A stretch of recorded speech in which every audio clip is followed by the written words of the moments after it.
Mukhang nahulog na yata si Justin sa Jessie na yun. Hindi maaari to. Hindi ako papayag.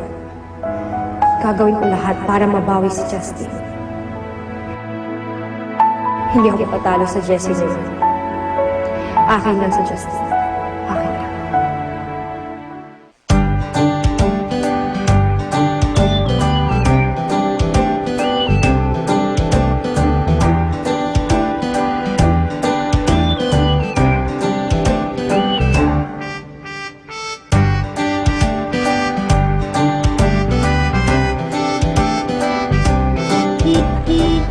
Si Justin nandiyan na.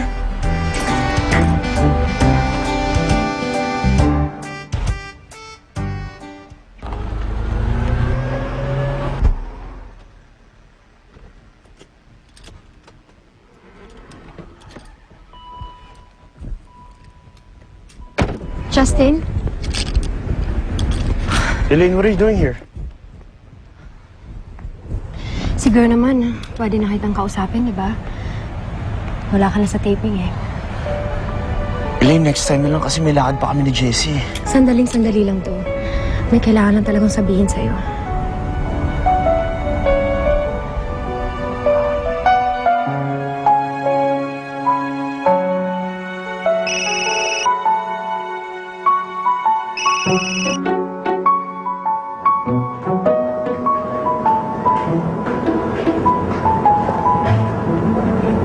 Ano, sir?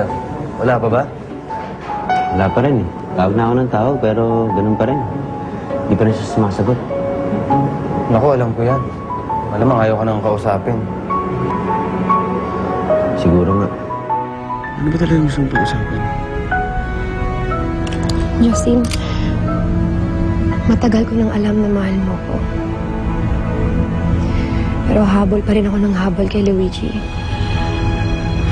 Samantalang ikaw habol ng habol sa akin.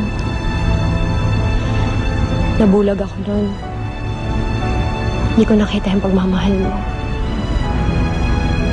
Kamali ako, Justin. Because now, I realize na mahal kita. Sir. Sorry ah. No, don't be. Don't be sorry. Siguro oras na para tanggapin ko pagkatalo ko. Siguro talagang mahal ni Justin. Dapat hayaan ko na sila. Tama yan, bossing. Pero oras na saktan ni Justin si Jessie. Sa akin siya nananagot. Mahal na mahal kita.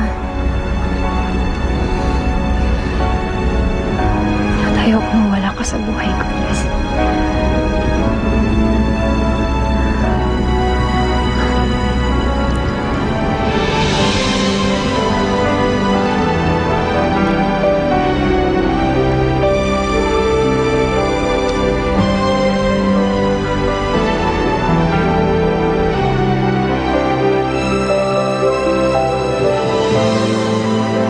Jessie, huwag kang iiyak.